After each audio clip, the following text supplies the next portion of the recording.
సరే నేను గంభీరంగా మౌనంగా చూస్తున్నా. నేను కొడితే వట్టి కొట్టు నాకు అలవాట్లేదు కదా. చూద్దాము.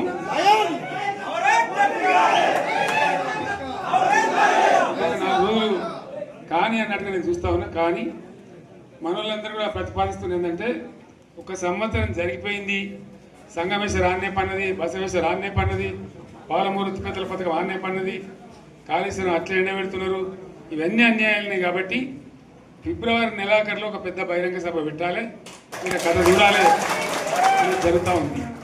కాబట్టి మీరు కూడా పెద్ద ఎత్తున దయచేసి ఆ సభకు కదిలి రావాలి, చాలా దూరమే ఉండదు.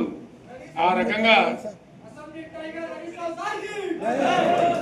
తెలంగాణ శక్తి ఏందో మరొకసారి చూపించి వీళ్ళ మెడలు వంచి ఇప్పుడు సాధించాలి. భవిష్యత్తు కోసం కూడా కొట్టాడకు మనం సిద్ధంగా ఉండాలని తెలియజేసుకుంటూ, పరమేశ్వర్ గారికి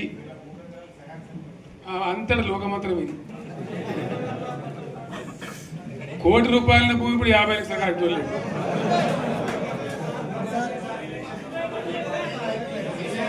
ఈ ఒక్కని బాధ ఒక ఆయన వచ్చింది, మన ఒక ఆయన ఒక 10 మంది వచ్చారు హైదరాబాద్కి. అందులోకి 2 ముస్లిం సోదరులు వచ్చారు.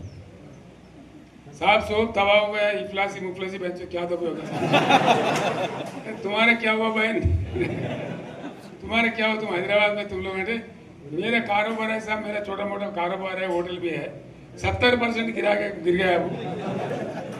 हर कोई पूछ रहे, हर कोई केसीआर को याद कर रहा है सामान. వాళ్ళు మాట్లాడుతున్నారు. ఎక్కడ ప్రతి ఒక్కరు భూముల ధరలు పోయినాయి, మన్ను పోయినాయి, మసాలా అన్ని పోయినాయి.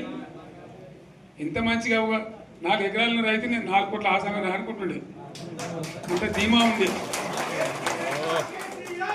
ఎంత బాగుండే. హైదరాబాద్ నుంచి అడిగితే కూడా వచ్చి మనం ఇయ్యకపోదాం భూములు, డిమాండ్ పెరగానని. అంత బ్రహ్మాండంగా మారుమూల ప్రాంతంలో కూడా 40 లక్షలు 50 లక్షలు ఎకరానికి ఉండే. అటువంటిది సగానికి సగం పడిపోయి మొత్తం నాశనం చేసింది. వీళ్ళు ఇట్లే వదిలిపెడితే ఇంకింత నాశనం అవుతుంది. కాబట్టి మనం కొట్లాడాల్సిందే. నేను ఇంకొక మాట మీకు చెప్తా. ఎలక్షన్లలో నేను మస్తుగా చూసిన 50 ఏళ్ళలో పార్టీలకు వెళ్తే ఓడతాయి,